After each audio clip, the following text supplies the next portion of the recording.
I've been connected with the sea since I went to the Naval Academy when I was 17. What year?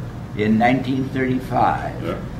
And whether it's been the Navy or the Merchant Marine or tall ships, I have been doing something in connected with going to sea in ships all of my adult life. And I love it. And it gives me terrific lift. And why? Well, I tell you, I think people don't appreciate everything that, well, before I get into ships, let me come back and say how wonderful it is to be with all of you to be able to say this. You know, you've got friends and family around, that's a very big thing, and I'll come back to that. But it's still nice to be in an atmosphere where everybody shares a certain enthusiasm for each other. I like ships because I feel they are connected with realities much more than land. Land is very confusing, has all sorts of rivalries and fighting and dangers and so on. And you get out there in the open ocean and you see those beautiful expanses in every direction. And you look at that gorgeous sky, and you look at night and you see stars as far as you can go.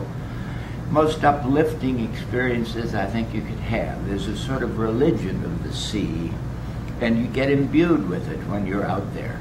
I can't imagine how much I enjoyed going onto the fantail after I've had my last watch and standing there, and it was completely quiet. Everybody was sleeping except those just coming off watch. And you'd stand there and look at that sky, and the ship was quiet. And particularly in a sailing ship, there wasn't any sound except the wind going through the sails. It was fantastic. Talk about feeling at peace, and that there had to be something bigger than just those few guys who were there in the ship. You really got it from the ships. So that's what it means to me. It just is a whole uplifting part of life. And so I thought to myself, what do I really like about living? And it really came down to three things. I'd say God was number one. I loved being near him in some way. And number two was family. You know, what could be better than those with whom you were associated, whom you brought to life or shared life with. And third was friends.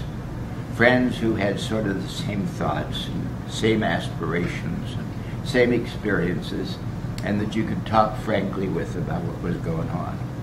And those were big things. And you put it all together and you say, is this it? I forgot one thing, a wife.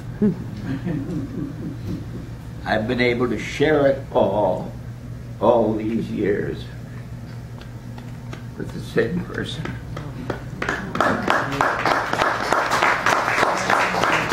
And that is sort of the capstone. So if you have God and family and friends and a loving companion, how can you do any better? So how do I feel? I said jaunty. I may not, I don't sound jaunty, but I can only tell you it's well worthwhile.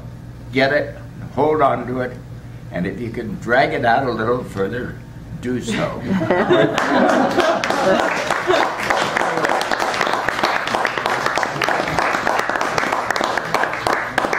Oh, that was wonderful. We'll drag it